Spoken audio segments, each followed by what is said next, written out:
ओम शांति। 18 जनवरी 1987 की अव्यक्त मुरली सुनेंगे। कर्मातीत स्थिति की निशानियां।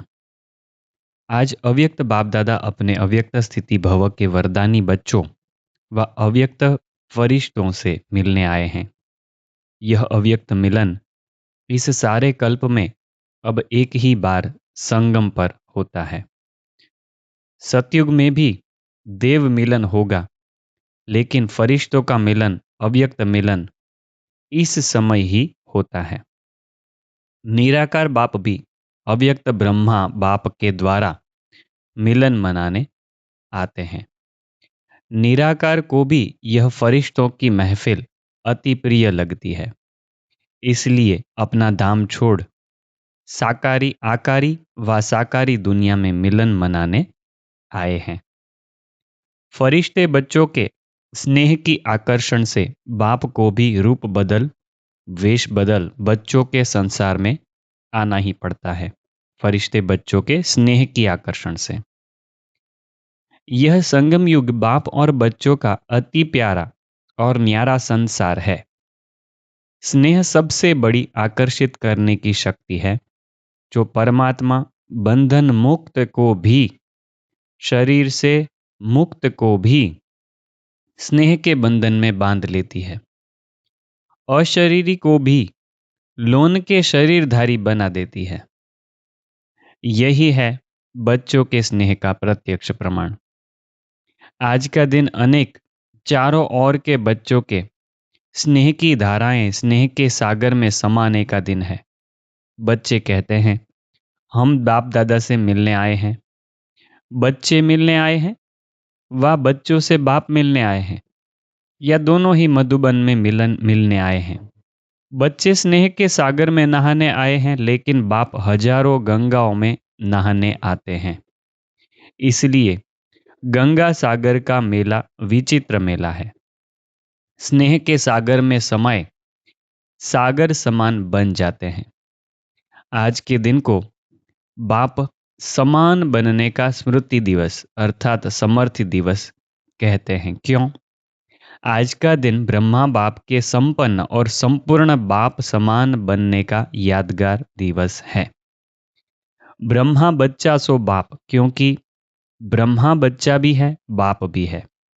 आज के दिन ब्रह्मा ने बच्चे के रूप में सपूत बच्चा बनने का सबूत दिया, स्नेह के स्वरूप का समान बनने का सबूत दिया, अति प्यारे और अति न्यारेपन का सबूत दिया। बाप समान कर्मातीत अर्थात कर्म के बंधन से मुक्त, कर्मातीत अर्थात कर्म के बंधन से मुक्त न्यारा बनने का सबूत दिया। सारे कल्प के कर्मों के हिसाब किताब से मुक्त होने का सबूत दिया। कौन से? सारे कल्प के कर्मों के, ठीक है, सारे कल्प के कर्मों के हिसाब किताब से मुक्त होने का सबूत दिया। सिवाय सेवा के, स्नेह के और कोई बंधन नहीं। सेवा का बंधन और स्नेह का बंधन, ये दो ही बंधन स्वीकार्य है। ठीक है, बाबा ने कहा सिवाय सेवा के और स्नेह के और कोई भी बंधन नहीं। अभी सेवा में भी कुछ खास बातें बाबा बता रहे हैं। यहाँ पर इस मुरली का मुख्य पॉइंट्स यहाँ पर ही आएगा। सेवा में भी सेवा के बंधन में बंधने वाले सेवाधारी नहीं, सेवा के बंधन में बंधने वाले सेवाधारी नहीं, क्योंकि सेवा में कोई बंधन मुक्त बन सेवा करते हैं और कोई बंधन युक्त बन सेवा करते हैं। ठीक है, दोनों वैरायटी है। सेवाधारी ब्रह्मा बाप भी है, लेकिन सेवा द्वारा हद की रॉयल इच्छाएं, ठीक है, सेवाधारी ब्रह्मा बाप भी है, मगर सेवा द्वारा हद की रॉयल इच्छाएं सेवा में भी हिसाब किताब के बंधन बांधती है। बहुत इंपॉर्टेंट पॉइंट यहाँ पर। हमारी कुछ ऐसी रॉयल इच्छाएं होंगी सेवा द्वारा कुछ प्राप्त करने की, तो वह इच्छाएं हिसाब किताब के बंधन में बांधती है। लेकिन सच्चे सेवाधारी इस हिसाब किताब से भी मुक्त है। ठीक है, सच्चे सेवादारी कौन है? जो इस रॉयल इच्छाओं से मुक्त है। रॉयल इच्छाएं नहीं है तो ऐसे बंधन नहीं बंधेंगे। बंधन नहीं बंधेंगे तो बाबा कहते हैं सच्चे सेवादारी इस हिसाब किताब से मुक्त हैं। इसी को ही कर्मातीत स्थिति कहा जाता है। तो इस मुरली के मुख्य पॉइंट्स यहाँ पर आ रहे हैं। आगे भी थोड़े पॉइंट्स इसके बारे में आएंगे। जैसे देह का बंधन, देह के संबंध का बंधन, ठीक है, देह का बंधन, देह के संबंध का बंधन, ऐसे सेवा में स्वार्थ, सेवा में स्वार्थ है कुछ न कुछ, तो यह भी बंधन कर्मातीत बनने में विघ्न डालता है। सेवा की मगर स्वार्थ से की तो वह कर्मातीत बनने में बंधन डालेगा। देखो कितनी गुह्य बात है यहाँ पर। कर्मातीत बनना अर्थात इस रॉयल हिसाब किताब से भी मुक्त। कर्मातीत बनना अर्थात इस रॉयल हिसाब किताब से भी मुक्त। मेजॉरिटी निमित्त गीता पाठशालाओं के सेवादारी आए हैं। इस टर्न में मेजॉरिटी गीता पाठशालाओं के सेवादारी आए हैं। तो सेवा अर्थात औरों को भी मुक्त बनाना। अभी सेवा का यहाँ पर डेफिनेशन आ रहा है कि सेवा का अर्थ क्या है। ठीक है, यहाँ पर एक छोटा सा वाक्य आया, देखो। सेवा अर्थात औरों को भी मुक्त बनाना। ठीक है, कहीं पर लिख के इसके ऊपर विचार सागर मंथन करिएगा। औरों को मुक्त बनाते स्वयं को बंधन में बांध तो नहीं देते। ठीक है, औरों को मुक्त बनाते हुए स्वयं को बंधन में तो नहीं बांध लेते। नष्ट मोहा बनने के बजाय लौकिक बच्चों आदि सबसे मोह त्याग कर, पाठशाला वाले जो पाठशाला चलाते हैं वो खुद पहले अपने बच्चों से, मतलब खुद के लौकिक वालों से मोह हटा लेते हैं। बाबा कहते हैं नष्टो मोहा बनने के बजाय लौकिक बच्चे आदि सबसे मोह त्याग कर स्टूडेंट से मोह तो नहीं करते। यह बहुत अच्छा है, अच्छा अच्छा समझते मेरेपन की इच्छा के बंधन में तो नहीं बंध जाते। सोने की जंजीरें तो अच्छी नहीं लगती है ना। तो आज का दिन हद के मेरे मेरे से मुक्त होने का अर्थात कर्मातीत होने का अव्यक्ति दिवस मनाओ। इसी को ही स्नेह का सबूत कहा जाता है। मेरे मेरे से मुक्त, इसके ऊपर बहुत गहरा विचार सागर मंथन करना, क्योंकि यह संपूर्णता के लिए बहुत इंपॉर्टेंट पॉइंट है। आज का दिन हद के मेरे मेरे से मुक्त होने का अर्थात कर्मातीत होने का अव्यक्ति दिवस मनाओ। इसी को ही स्नेह का सबूत कहा जाता है। कर्मातीत बनना यह लक्ष्य तो सबका अच्छा है। अब चेक करो कहाँ तक कर्मों के बंधन से न्यारे बने हो। पहली बात, यहाँ पर 3-4 बातें बाबा एक साथ बताएंगे। कर्मातीत बनना यह लक्ष्य तो अच्छा है, अब चेक करो कहाँ तक कर्मों के बंधन से न्यारे बने हो। अभी कौन से बंधन आते हैं वह यहाँ पर आएगा। पहली बात, लौकिक और अलौकिक कर्म और संबंध दोनों में स्वार्थ भाव से मुक्त। ठीक है, पहली बात, लौकिक और अलौकिक कर्म और संबंध दोनों में, लौकिक कर्म अलौकिक कर्म, लौकिक संबंध अलौकिक संबंध, चारों में स्वार्थ भाव से मुक्त। ठीक है, तो ऐसा नहीं है कि लौकिक में जाएं तो स्वार्थ रखें। बाबा तो लौकिक में भी स्वार्थ नहीं रखने को कहते हैं। लौकिक कर्म में भी स्वार्थ ना हो, लौकिक संबंध में भी स्वार्थ ना हो। ठीक है, अलौकिक कर्म और अलौकिक संबंध में तो स्वार्थ नहीं होना चाहिए, मगर बाबा लौकिक का भी यहाँ पर बता रहे हैं, तो बहुत इंपॉर्टेंट पॉइंट है।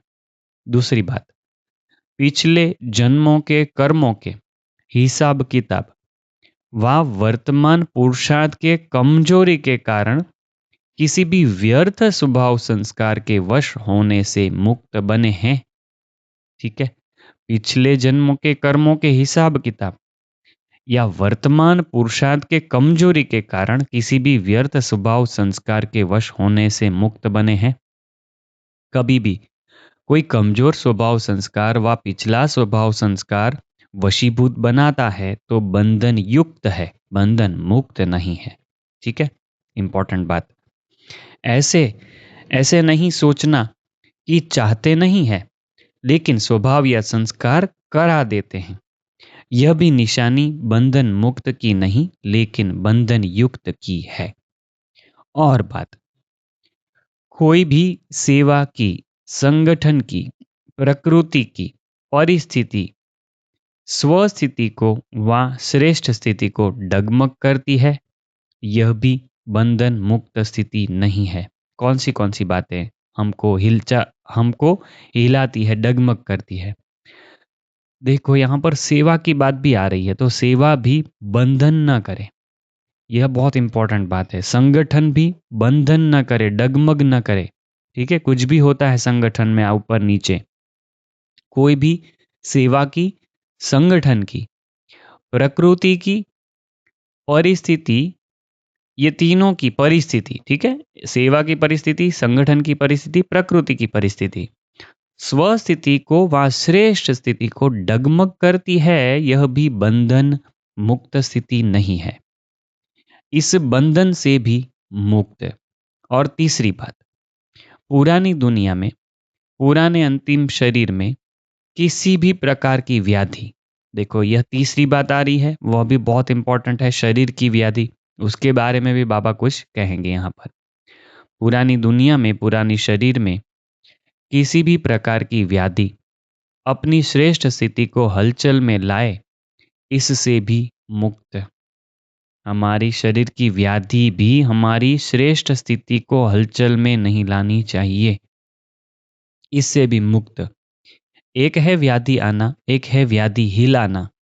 तो आना यह भावी है, लेकिन स्थिति हिल जाना यह बंधन युक्त की निशानी है। अगर स्थिति हिलती रहती है शरीर की व्याधि की वजह से, तो यह बंधन युक्त की निशानी है। स्वचिंतन, ज्ञान चिंतन, शुभ चिंतक बनने का चिंतन बदल, शरीर की व्याधि का चिंतन चलना, इससे मुक्त। क्योंकि ज्यादा प्रकृति का चिंतन चिंता के रूप में बदल जाता है।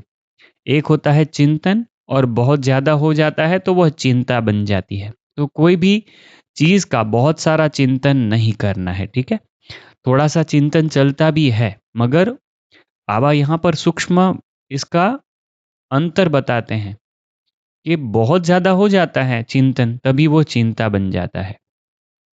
वापस पढ़ते हैं, क्या क्या चिंतन करना है वह यहाँ पर बाबा बताते हैं कि स्वचिंतन, ज्ञान चिंतन, शुभ चिंतक बनने का चिंतन बदल शरीर की व्याधि का चिंतन चलता है, इससे मुक्त। क्योंकि ज्यादा प्रकृति का चिंतन चिंता के रूप में बदल जाता है, ठीक है।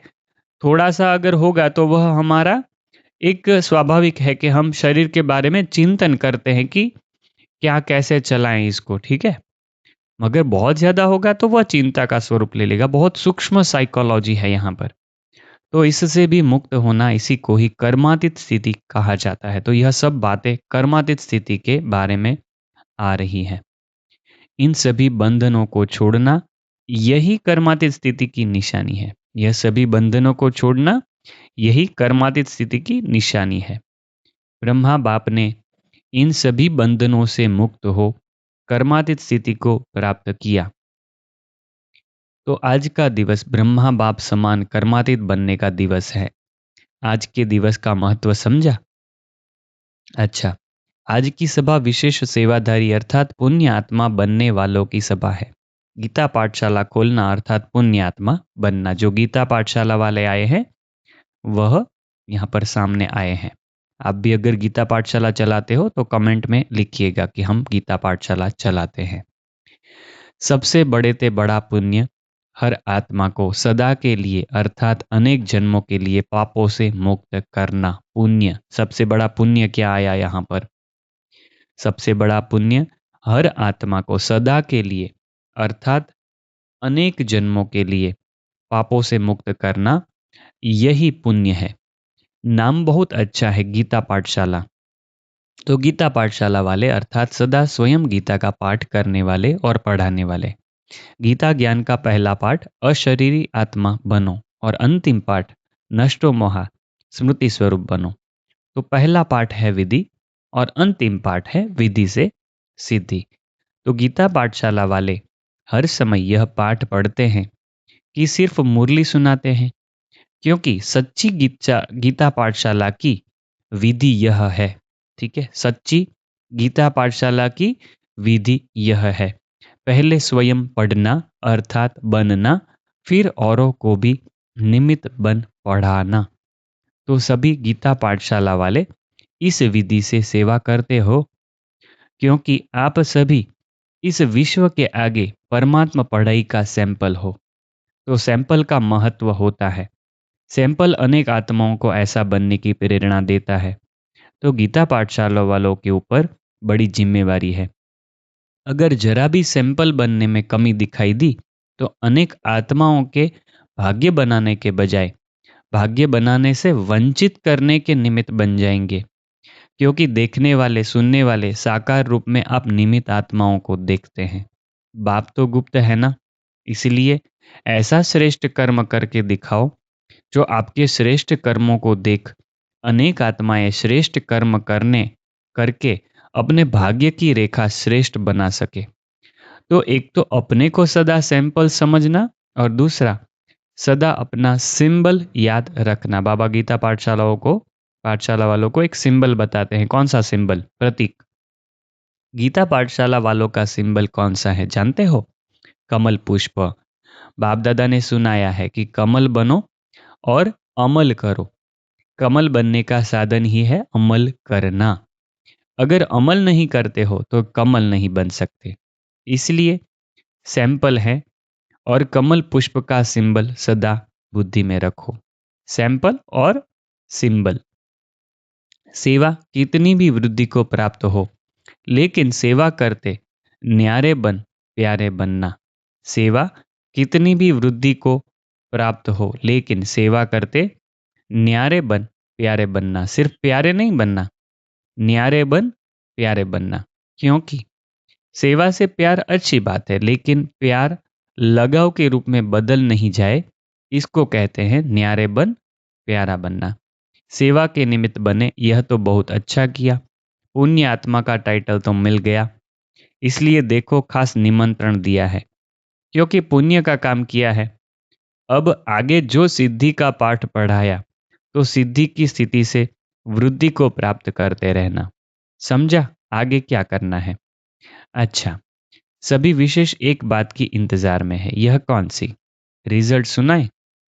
रिजल्ट आप सुनाएंगे या बाप सुनाएंगे? बाप किसी ने कहा रिजल्ट सुनाए, तो बाबा कहते हैं रिजल्ट आप सुनाएंगे या बाप सुनाएंगे? बाप दादा ने क्या कहा था? रिजल्ट लेंगे या देंगे? रिजल्ट लेंगे बोला था ना, देंगे थोड़ी बोला था। ड्रामा प्लान अनुसार जो चला जैसा चला उसको अच्छा ही कहेंगे। लक्ष्य सबने अच्छा रखा, लक्षण यथाशक्ति कर्म में दिखाया। बहुत काल का वरदान नंबरवार धारण किया भी, और अभी भी जो वरदान प्राप्त किया वह वरदानी मूर्त बन बाप समान वरदाता बनते रहना। अभी बाप दादा क्या चाहते हैं? वरदान तो मिला, अब इस वर्ष बहुत काल बंधन मुक्त अर्थात बाप समान कर्मातीत स्थिति का विशेष अभ्यास करते दुनिया को न्यारे और प्यारेपन का अनुभव कराओ। इस वर्ष बहुत काल बंधन मुक्त अर्थात बाप समान कर्मातीत स्थिति का विशेष अभ्यास करते दुनिया को न्यारे और प्यारेपन का अनुभव कराओ। कभी कभी अनुभव करना, अभी इस विधि को बदल बहुत काल के अनुभूतियों का प्रत्यक्ष, बहुत काल अचल अडोल निर्विघ्न निर्बंधन निर्विकल्प निर्विकर्म अर्थात निराकारी निर्विकारी निरंकारी, इस स्थिति को दुनिया के आगे प्रत्यक्ष रूप में लाओ। इसको कहते हैं बाप समान बनना। वापिस पढ़ते हैं। अनुभव करना, कभी कभी अनुभव करना, अभी इस विधि को बदल बहुत काल के अनुभूतियों का प्रत्यक्ष, बहुत काल के अनुभूतियों का प्रत्यक्ष, बहुत काल अचल अडोल निर्विघ्न निर्बंधन निर्विकल्प निर्विकर्म अर्थात निराकारी निर्विकारी निरंकारी, इसी स्थिति को दुनिया के आगे प्रत्यक्ष रूप में लाओ। इसको कहते हैं बाप समान बनना। समझा? रिजल्ट के पहले स्वयं से स्वयं संतुष्ट वह कितने रहे, क्योंकि एक है स्वयं की संतुष्टता, दूसरी है ब्राह्मण परिवार की संतुष्टता, तीसरी है बाप की संतुष्टता। तीनों की रिजल्ट में अभी और मार्क्स लेनी है, तो संतुष्ट बनो, संतुष्ट करो। बाप की संतुष्ट मणि बन सदा चमकते रहो। बाप दादा बच्चों को रिगार्ड रखते हैं, बच्चों का रिगार्ड रखते हैं, इसलिए गुप्त रिकॉर्ड बताते हैं। होवनहार हैं, इसलिए बाप सदा संपन्नता की स्टेज देखते हैं। आप हम सब कौन है? होवनहार देवी देवताएं। तो बाबा क्या करते हैं? हमको उस स्थिति में देखते हैं। बाप सदा संपन्नता की स्टेज देखता है। अच्छा, सभी संतुष्ट मणियां हो ना। वृद्धि को देख करके खुश रहो। आप सब तो इंतजार में हो कि आबू रोड तक क्यों लगे, लाइन लगे। तो अभी तो सिर्फ हॉल भरा है, फिर क्या करेंगे? फिर सोएंगे या अखंड योग करेंगे? यह भी होना है। यहाँ भविष्य की बातें आ रही कि मधुवन में क्या क्या होगा, ठीक है। इसलिए थोड़े में ही राजी रहो। 3 पैर के बजाय 1 पैर पृथ्वी भी मिले तो भी राजी रहो। पहले ऐसे होता था ना। यह नहीं सोचो। परिवार के वृद्धि की खुशी मनाओ। बहुत सारे आ जाते हैं तो कभी कभी अव्यवस्था जैसा हो जाता है, पट में सोना पड़ता है, टेंट में सोना पड़ता है। तो बाबा कहते हैं परिवार के वृद्धि की खुशी मनाओ। आकाश और पृथ्वी तो छूटने वाले नहीं है ना। देखो बाबा कितना सरल करके कहते हैं कि आकाश भी अनंत है, पृथ्वी भी अनंत है। बाबा कहते हैं आकाश और पृथ्वी तो छूटने वाले नहीं है ना। पहाड़ तो बहुत है, यह भी होना चाहिए, यह भी मिलना चाहिए। यह बड़ी बात बना देते हो। कोई कोई आते हैं तो वो नहीं रह सकते ना ऐसे में, तो वो कंप्लेन करते हैं कि यह ऐसा होना चाहिए, यह वैसा होना चाहिए, यह भी मिलना चाहिए। तो उसको बड़ी बात बना देते हो। तो बाबा कहते हैं यह दादियां भी सोच में पड़ जाती है, क्या करें कैसे करें। ऐसे भी दिन आएंगे जो दिन में धूप में सो जाएंगे, रात में जागेंगे। बहुत इंपॉर्टेंट और बहुत मधुर और रोचक बात आई यहाँ पर। क्या होगा आगे जाके? रात में दिन में जागेंगे, सॉरी दिन दिन आएंगे जो दिन, ऐसे दिन आएंगे जो दिन में धूप में सो जाएंगे, रात में जागेंगे। वो लोग आग जगाकर आसपास बैठ जाते हैं गर्म हो करके दुनिया में। आप योग की अग्नि जला करके बैठ जाएंगे। पसंद है ना? या खटिया चाहिए, बैठने के लिए कुर्सी चाहिए। यह पहाड़ की पीठ कुर्सी बना लेना, ठीक है। यह पहाड़ की पीठ कुर्सी बना देना। जब तक साधन है तो सुख लो, नहीं है तो पहाड़ी को कुर्सी बनाना। पीठ को आराम चाहिए ना, और तो कुछ नहीं। 5,000 आएंगे तो कुर्सियां तो उठानी पड़ेंगी ना। और जब क्यू लगेगी तो खटिया भी छोड़नी पड़ेगी। लाइन लग जाएगी तो खटिया भी छोड़नी पड़ेगी। एवर रेडी रहना। अगर खटिया मिले तो भी हाँ जी, धरनी मिले तो भी हाँ जी। ऐसे शुरू में बहुत अभ्यास कराए। 15-15 दिन तक दवा खाना बंद रहता। दमा के पेशेंट्स को डोडा मतलब बाजरे की रोटी और लस्सी, छाछ पिलाते थे, लेकिन बीमार नहीं हुए, सब तंदुरुस्त हो गए। तो यह शुरू में अभ्यास करके दिखाया है, तो अंत में भी होगा, ठीक है। अंत में भी सिर्फ रोटी छाछ मिलेगा।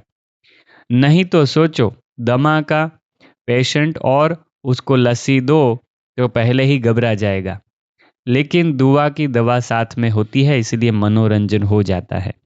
पेपर नहीं लगता है, मुश्किल नहीं लगता है, त्याग नहीं, एक्सकर्शन लगता है, आनंद प्रमोद जैसे मनोरंजन हो जाता है। तो सभी तैयार हो ना, या प्रबंध करने वालों के पास टीचर्स लिस्ट ले आएंगी, इसलिए नहीं बुलाते हैं ना। समय आने पर यह सब साधन से भी परे साधना के सिद्धि स्वरूप में अनुभव करेंगे। समय आने पर यह सब साधन से भी परे साधना के सिद्धि रूप में अनुभव करेंगे। रूहानी मिलिट्री भी हो ना, मिलिट्री का पार्ट भी तो बजाना है। अभी तो स्नेही परिवार है, घर है, यह भी अनुभव कर रहे हो। लेकिन समय पर रूहानी मिलिट्री बन जो समय आया उसको उसी स्नेह से पार करना। स्नेह है, मगर समय जैसा आता है तो उसी स्नेह से पार कर लेना, यह भी मिलिट्री की विशेषता है। अच्छा, अभी गुजरात के बारे में बहुत कुछ महावाक्य आते हैं, उसमें से कुछ मुख्य मुख्य महावाक्य सुन लेते हैं। भाग्य को बढ़ाना सबको नहीं आता है। कोई को भाग्य प्राप्त होता है लेकिन उतने तक ही रहता है, बढ़ाना नहीं आता। लेकिन गुजरात को भाग्य है और बढ़ाना भी आता है, इसलिए अपना भाग्य बढ़ा रहे हो, यह देख बाप दादा भी खुश होता है। तो बाप की विशेष आशीर्वाद, वह भी एक भाग्य की निशानी है। जो भी चारों ओर के स्नेही बच्चे पहुंचे हैं, बाप दादा भी उन सभी देश विदेश दोनों के स्नेही बच्चों को स्नेह का रिटर्न सदा अविनाशी स्नेही भव, सदा अविनाशी स्नेही भव का वरदान दे रहे हैं। स्नेह में जैसे स्नेह में जैसे दूर दूर से दौड़कर पहुंचे हो, ऐसे ही जैसे स्थूल में दौड़ लगाई समीप पहुंचे, सन्मुख पहुंचे, ऐसे पुरुषार्थ में भी विशेष उड़ती कला द्वारा बाप समान बनना, अर्थात सदा बाप के समीप रहना। जैसे यहां सामने पहुंचे हो, वैसे सदा उड़ती कला द्वारा बाप के समीप ही रहना। समझा क्या करना है? यह स्नेह दिल का स्नेह बाप दिलाराम बाप के पास आपके पहुंचने के पहले ही पहुंच जाता है। चाहे सन्मुख हो, चाहे आज के दिन देश विदेश में शरीर से दूर हैं, लेकिन दूर होते हुए भी सभी बच्चे समीप से समीप दिल तख्त नशीन है। तो सबसे समीप का स्थान है दिल, ठीक है, सबसे समीप का स्थान है दिल। तो विदेश व देश में नहीं बैठे हैं, लेकिन दिल तख्त पर बैठे हैं। तो समीप हो गए ना। सभी बच्चों की याद प्यार उलहने, मीठी मीठी रूह रिहाने, सौगातें सब बाप के पास पहुंच गई। बाप दादा भी स्नेही बच्चों को सदा मेहनत से मुक्त हो, मोहब्बत में मग्न रहो, यह वरदान दे रहे हैं। ले लो सब वरदान। यह बाप दादा स्नेही बच्चों को क्या कहते हैं? सदा मेहनत से मुक्त हो, मोहब्बत में मग्न रहो, यह वरदान दे रहे हैं। तो सभी को रिटर्न मिल गया ना। अभी मधुबन निवासियों के बारे में कुछ बाबा महावाक्य सुना रहे हैं। मधुबन निवासी तो सदा ही भाग्य की महिमा गाते ही रहते हैं, खुद के भाग्य की महिमा खुद गाते रहते हैं, और भी भाग्य की महिमा गाते, और स्वयं भी अपने भाग्य की महिमा के गीत गाते रहते हैं। दूसरे भी उनके महिमा के गीत गाते हैं ना, कि मधुबन निवासी कितने भाग्यशाली हैं। मधुबन निवासी अर्थात सदा मधुरता द्वारा बाप के समीपता का साक्षात्कार कराने वाले। यहां पर आया मधुरता द्वारा, सिर्फ मधुबन निवासियों के लिए नहीं है, हम सब के लिए है, कि मधुरता द्वारा हम बाप के समीपता का साक्षात्कार करा सकते हैं। संकल्प में भी मधुरता, बोल में भी मधुरता। देखो, संकल्प में भी मधुरता, कितनी गुह्य बात है। तो आप सोचना कि संकल्पों की मधुरता क्या होता होगा। बोल की मधुरता तो सबको पता है कि हम जो भी बोलते हैं, बीके या बीके बहनें जो टीचर्स हैं, उनकी बोल में कितनी मधुरता होती है, ठीक है। तो हम इसके बारे में सोचें कि हमारे संकल्प मधुर कैसे बन सकते हैं, ठीक है। बोल में भी मधुरता, कर्म में भी मधुरता। अब इसके बारे में भी सोचना है कि कर्म में मधुरता मतलब क्या होता होगा। यही बात की समीपता है। इसलिए बाप भी रोज क्या कहते हैं और बच्चे भी रिस्पॉन्ड रोज क्या करते हैं, जानते हो? बाप भी कहते हैं मीठे मीठे बच्चों, और बच्चे भी रिस्पॉन्ड करते हैं मीठे मीठे बाप, ठीक है। तो यह रोज का मधुरता का बोल मधुर बना देता है, ठीक है। बाबा रोज रोज कहते हैं ना, इसलिए हम मधुर बन जाते हैं। तो सदा मधुरता को प्रत्यक्ष करने वाले मधुबन निवासी श्रेष्ठ आत्माएं हैं। मधुरता ही महानता है, ठीक है। इंपॉर्टेंट बात, मधुरता ही महानता है। जिसमें मधुरता नहीं तो महानता नहीं अनुभव होती। हम में महानता कैसे अनुभव होगी? मधुरता से। फिर कभी सुनाएंगे कि संकल्प की मधुरता क्या है, समझा? यह है 87 की मूल्य। तो इसके बाद की मूल्यों में कहीं ना कहीं बाबा ने इसके बारे में भी कहा होगा। तो यहां पर आया ना, दो प्रकार की मधुरता। कहाँ पर था? आगे आया ना, जैसे संकल्पों की मधुरता के बारे में यहाँ पर आया था। मधुरता ही महानता है, जिसमें मधुरता नहीं तो महानता नहीं अनुभव होती। फिर कभी सुनाएंगे कि संकल्प की मधुरता क्या है, समझा? अब तो सबसे मिल लिए, अच्छा, इसको ही कहते हैं अलौकिक मिलन। ऐसे सर्वस्नेही आत्माओं को, सदा समीप रहने वाली आत्माओं को, सदा बंधन मुक्त कर्मातीत स्थिति में बहुत काल अनुभव करने वाली विशेष आत्माओं को, सर्वदिल तख्त नशीन संतुष्ट मणियों को, बाप दादा का अव्यक्त स्थिति भव के वरदान साथ, ठीक है, अव्यक्त स्थिति भव के वरदान साथ याद प्यार और गुड नाइट और गुड मॉर्निंग दादियों से। जैसे वृक्ष के पके हुए फल जो होते हैं उनका बहुत महत्व होता है। जो वृक्ष के पके हुए होते हैं उनको अलग पकाना नहीं पड़ता है। बाबा यहाँ पर दादियों को वृक्ष के पके हुए फूल कहते हैं, फल कहते हैं। तो वह हुए वृक्ष के पके हुए, और आप सभी हो वृक्षपति द्वारा पके हुए। बाकी सब कौन है? जिनको वृक्षपति मतलब बाबा ने, शिव बाबा ने, ब्रह्मा बाबा ने खुद ने पकाया है बाकी सबको। जैसे वृक्ष के पके हुए फल का महत्व है, वैसे वृक्षपति द्वारा पके हुए फलों का भी महत्व होता है। उसी नजर से सभी आप सबको देखते हैं, क्योंकि बाप के, ब्रह्मा बाप के साथ साथ आपका भी जन्म हुआ ना। तो एक ही राशि हो गई ना। राशि का प्रभाव होता है ना, जन्मदिन का राशि पर प्रभाव होता है। तो हमारा जन्म एक ही समय हुआ, ब्रह्मा का जन्म हुआ तभी हमारा। तो ब्रह्मा बाप के साथ साथ जन्म हुआ, ब्रह्मा बाप के साथ सेवा के आरंभ में निमित्त बने। अभी ब्रह्मा बाप समान कर्मातीत बनने के लिए एवर रेडी है।